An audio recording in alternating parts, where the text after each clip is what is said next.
Hello everyone, welcome back to all of you once again. Our YouTube channel Vidhi Gyan legal knowledge. मैं advocate Himani Sharma.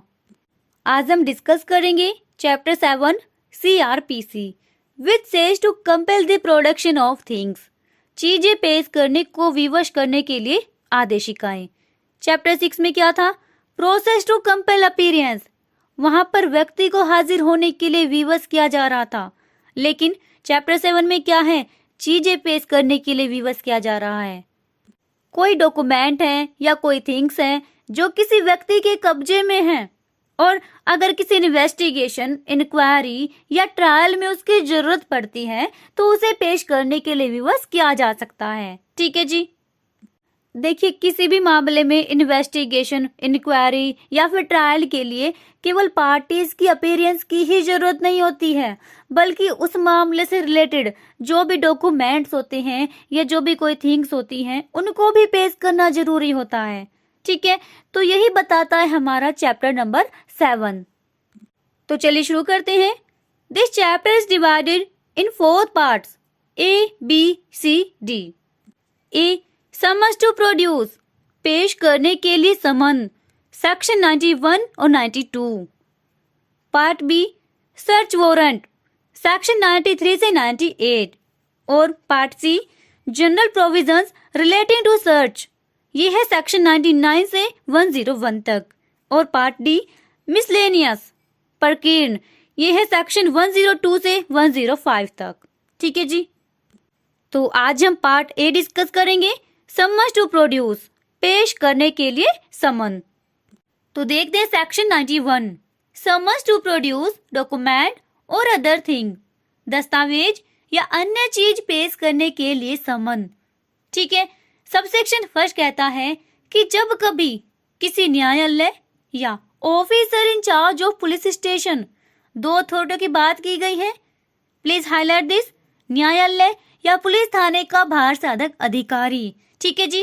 तो subsection first कहता है कि जब कभी किसी न्यायालय या officer in charge of police station को ये लगता है कि किसी डॉक्यूमेंट को या किसी चीज को पेश किया जाना जरूरी है.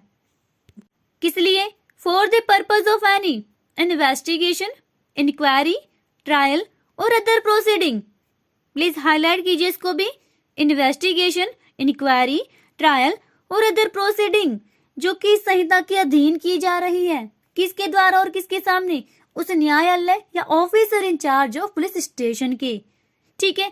तो इनको अगर ये लगता है कि किसी इन्वेस्टिगेशन, इंक्वायरी, ट्रायल या अदर प्रोसीडिंग के लिए किसी डॉक्यूमेंट को या किसी चीज को पेश किया जाना जरूरी है या वांछनीय है. 2 वर्ड यूज किए गए हैं, नेसेसरी और डिजायरेबल. ठीक है. ऑफिसर है तो इन्वेस्टिगेशन के दौरान उस डॉक्यूमेंट की जरूरत है या उस चीज की जरूरत है.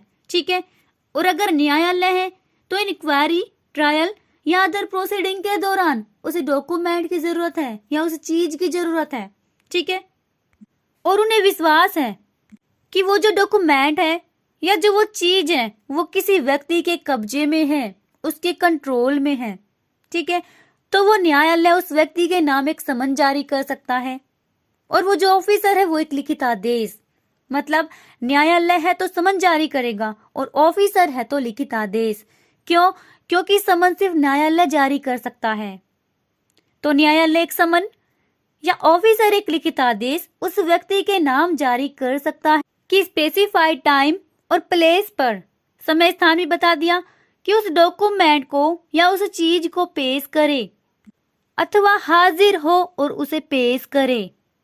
इस लाइन को आप अंडरलाइन कीजिए, हाजिर हो और पेश करें. यहीं से क्वेश्चन बनता है प्री के लिए, वो ये कि हाजिर हो और पेश करें, क्या इसमें एक्यूज भी शामिल है? तो ध्यान रखें, सेक्शन 91 सबसेक्शन 1 के जरिए एक्यूज के खिलाफ ऐसा समन या आदेश जारी नहीं किया जा सकता, क्योंकि एक्यूज की हाजिरी के लिए समन सेक्शन 61 में पहले ही जारी किया जा चुका था और वो तो कोर्ट के सामने हाजिर है ही. अब तो जिस व्यक्ति के कब्जे में डॉक्यूमेंट है उसे पेश करने को बोला जा रहा है कि उसे पेश करें या खुद हाजिर होकर पेश कर दें. तो बस इतना ध्यान रखें आप कि एक्यूज जो है वो सेक्शन 91 के दायरे में नहीं आता है। केस भी है इस पर एक, वो हम बाद में देखेंगे।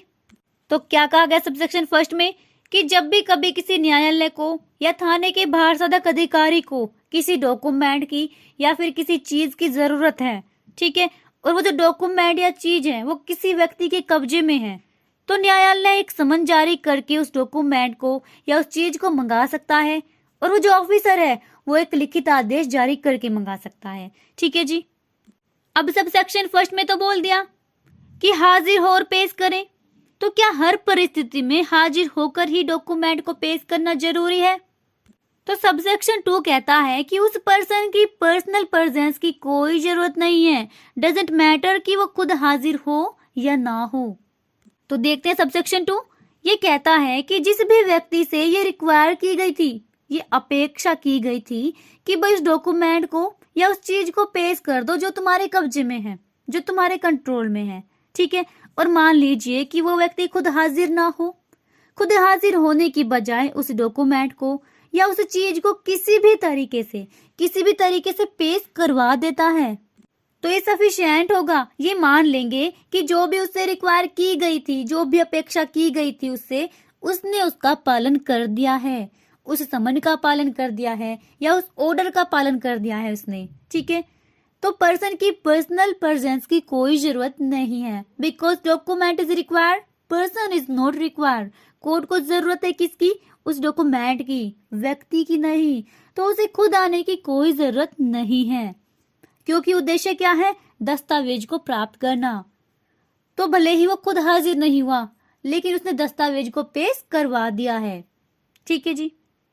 अब देखिए सबसेक्शन 2 में क्या है, वो डॉक्यूमेंट को किसी भी तरीके से पेश करवा देता है, भले ही खुद हाजिर नहीं हुआ, ठीक है।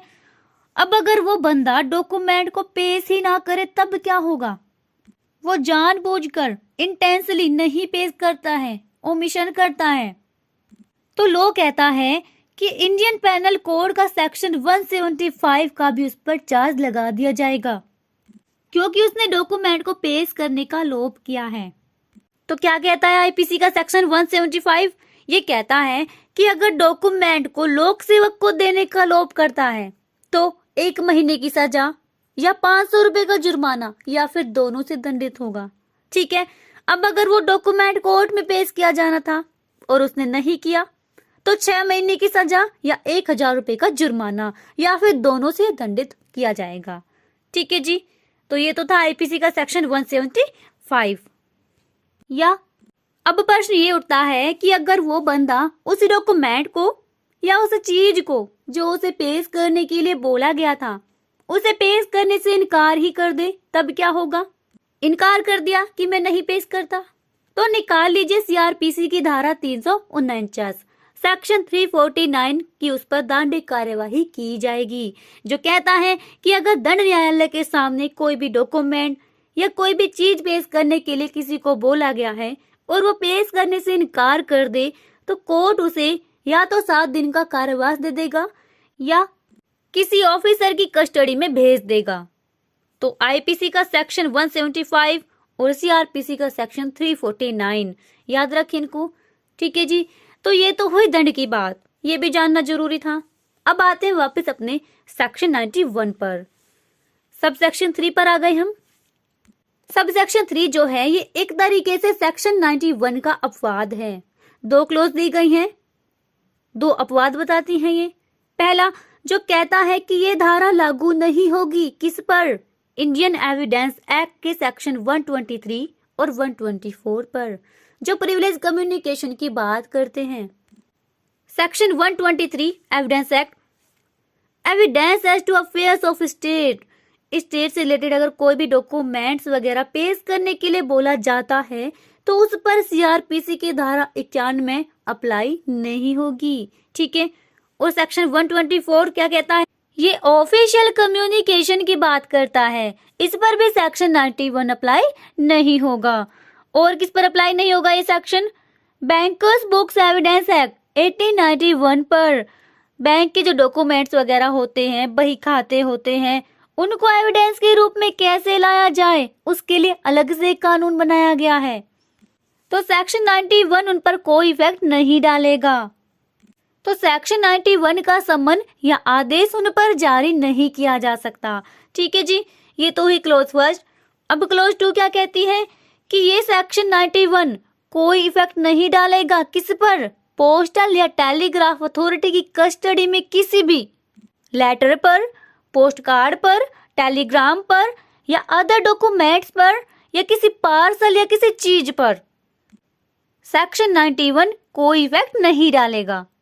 तो कह दिया कि पोस्टल या टेलीग्राफ अथॉरिटी की कस्टडी में किसी भी लेटर, पोस्ट कार्ड, पार्सल, चीज या फिर कोई डॉक्यूमेंट्स है तो सेक्शन 91 का समन या आदेश जारी करके उसको नहीं मंगाया जा सकता। ठीक है, जब बात आती है पोस्टल या टेलीग्राफ अथॉरिटी की, अगर उनके कब्जे में कोई भी डॉक्यूमेंट्स वगैरह है तो उस पर अप्लाई होगा सेक्शन 92। एक बात ध्यान रखें आप, अगर किसी व्यक्ति के कब्जे में कोई डॉक्यूमेंट्स वगैरह है तो सेक्शन 91 का समन या आदेश जारी करके उसको मंगाया जा सकता है। ठीक है, लेकिन अगर पोस्टल या टेलीग्राफ अथॉरिटी की कस्टडी में कोई भी डॉक्यूमेंट्स है तो उस पर अप्लाई होगा सेक्शन 92। एग्जाम में कई बार एक क्वेश्चन पूछा जाता है कि केस डायरी जो होती है वो अंडर सेक्शन 91 समन की जा सकती है कि नहीं। तो एक मोस्ट इंपोर्टेंट केस है state of Kerala versus Babu, judiciary purpose के लिए इंपोर्टेंट केस है ये। ठीक है, स्टेट ऑफ केरल वर्सेस बाबू। इस केस में कोर्ट ने डिसाइड किया कि केस डायरी जो होती है अंडर सेक्शन 91 वो भी समन की जा सकती है। ठीक है, तो आप ध्यान रखें।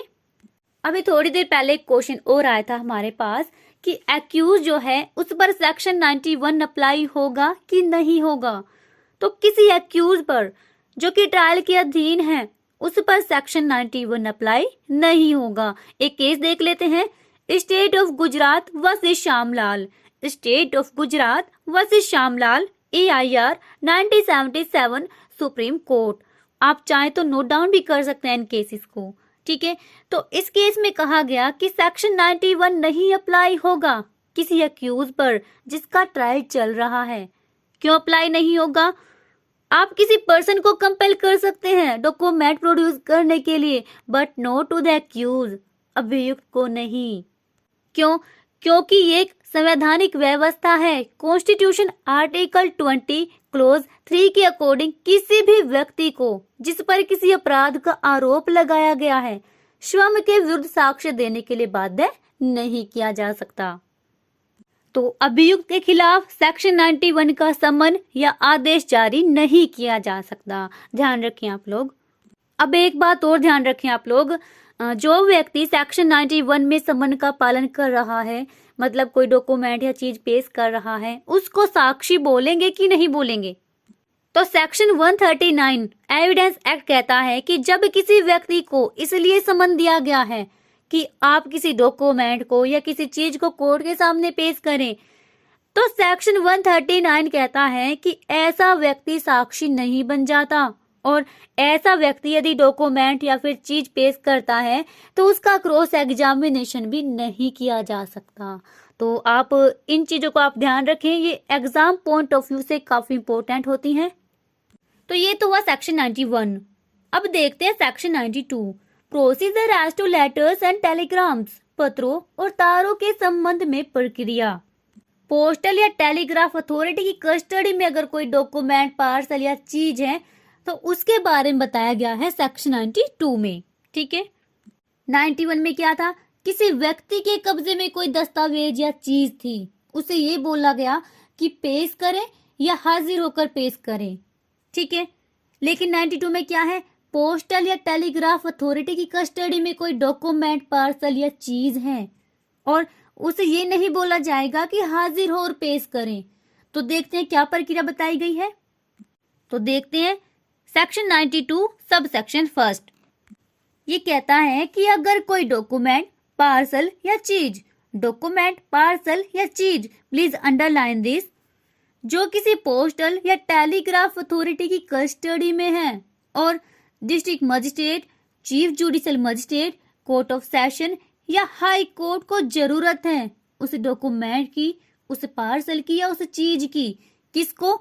4 नाम बताए गए हैं, district magistrate, chief judicial magistrate, court of session या हाई कोर्ट। इनको आप अंडरलाइन कीजिए। किस लिए जरूरत है? किसी इन्वेस्टिगेशन, इंक्वायरी, ट्रायल या अदर प्रोसीडिंग के पर्पज के लिए। तो वो मजिस्ट्रेट या कोर्ट, कौन से मजिस्ट्रेट की बात की जा रही है, डिस्ट्रिक्ट मजिस्ट्रेट या चीफ जुडिशियल मजिस्ट्रेट। और कोर्ट कौन सा है, कोर्ट ऑफ सेशन या हाई कोर्ट। ठीक है, तो वो मजिस्ट्रेट या कोर्ट उस पोस्टल या टेलीग्राफ अथॉरिटी से ये रिक्वायर कर सकता है, ये अपेक्षा कर सकता है कि उस डॉक्यूमेंट, पार्सल या उस चीज को उस व्यक्ति को परिधान कर दिया जाए। किस व्यक्ति को, जिस भी व्यक्ति को वो मजिस्ट्रेट या कोर्ट निर्देश दे। मतलब जिस भी व्यक्ति को वो न्यायालय या मजिस्ट्रेट बताए कि भाई इस व्यक्ति को ये डॉक्यूमेंट, चीज या पार्सल सौंप दिया जाए, परिधान कर दिया जाए। मतलब पर्टिकुलर व्यक्ति को बता दिया गया यहाँ पर।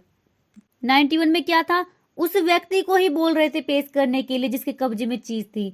लेकिन यहाँ अगर पोस्टल या टेलीग्राफ अथॉरिटी कस्टडी में कोई भी डॉक्यूमेंट, पार्सल या चीज है तो उसे डायरेक्टली ये नहीं बोल सकते हम कि उसे पेश करो। नहीं, पर्टिकुलर किसी व्यक्ति का नाम दे दिया गया कि इस व्यक्ति को वो डॉक्यूमेंट, पार्सल या चीज सौंप दी जाए। ठीक है, सब सेक्शन फर्स्ट में तो बता दिया कि किसको राइट है, district magistrate, chief judicial magistrate, court of session या हाई कोर्ट। ठीक है, लेकिन अब बात आती है अदर मजिस्ट्रेट की। ठीक है, अगर किसी अदर मजिस्ट्रेट को, चाहे वो एग्जीक्यूटिव मजिस्ट्रेट हो या चाहे जुडिशियल मजिस्ट्रेट हो या फिर कोई पुलिस कमिश्नर हो या डीएसपी हो, अगर उन्हें उस डॉक्यूमेंट की जरूरत पड़ने लगे जो कि पोस्टल या टेलीग्राफ अथॉरिटी की कस्टडी में है, तब उन्हें क्या अधिकार होगा। तो देखते हैं सबसेक्शन 2। सबसेक्शन 2 कहता है कि अगर किसी अदर मजिस्ट्रेट को, चाहे वो एग्जीक्यूटिव मजिस्ट्रेट हो या चाहे जुडिशियल मजिस्ट्रेट हो, ठीक है, या कोई पुलिस कमिश्नर है या डीएसपी है, अगर उसे किसी डॉक्यूमेंट, पार्सल या चीज की जरूरत पड़ती है तो ये डायरेक्टली नहीं मंगा सकते हैं। ये बस रिक्वायर कर सकते हैं उस पोस्टल या टेलीग्राफ अथॉरिटी से कि आप उस डॉक्यूमेंट, पार्सल या उस चीज को तलाश करो, उसकी तलाशी की जाए। ठीक है, और जब तक सबसेक्शन फर्स्ट के अधीन district magistrate, chief judicial magistrate, court of session या हाई कोर्ट का ऑर्डर पेंडिंग है, जब तक वो अपना ऑर्डर नहीं दे देते तब तक उस डॉक्यूमेंट, पार्सल या उस चीज को डिटेन करके रखे। मतलब जब तक वो मजिस्ट्रेट या कोर्ट जो कि सबसेक्शन फर्स्ट में बताए गए हैं, जब तक वो ऑर्डर नहीं दे देते कि भाई पर्टिकुलर किसी व्यक्ति को ये डॉक्यूमेंट, पार्सल या चीज सौंप दी जाए, जब तक वो ये ऑर्डर नहीं दे देते तब तक वो पोस्टल या टेलीग्राफ अथॉरिटी उस डॉक्यूमेंट, चीज या पार्सल को डिटेन करके रखे। ठीक है जी, तो सेक्शन 91 और सेक्शन 92 हमारा कंप्लीट हुआ। अब सेक्शन 91 का समन भी जारी कर दिया गया, आदेश भी जारी कर दिया गया, या सेक्शन 92 में रिक्वायर भी कर दी गई, फिर भी डॉक्यूमेंट प्राप्त नहीं हुआ, तो अब क्या रेमेडी होगी। आईपीसी सेक्शन 175 हमने पढ़ा, सीआरपीसी सेक्शन 349 भी पढ़ा, इनसे अदर और क्या रेमेडी होगी। मतलब मेन पर्पज क्या था हमारा, उस डॉक्यूमेंट को प्राप्त करना, और नहीं प्राप्त हुआ वो। ठीक है, तो अब आगे की जो रेमेडी होगी वो है हमारी सर्च वारंट। सेक्शन 93 से 98 तक के जो प्रोविजन है वो तलाशी वारंट की बात करते हैं। ठीक है जी, तो नेक्स्ट पार्ट में हम डिस्कस करेंगे सर्च वारंट सेक्शन 93 से 98। सो फ्रेंड्स, आज के लिए बस इतना ही। Thank you so much, bye bye and take care.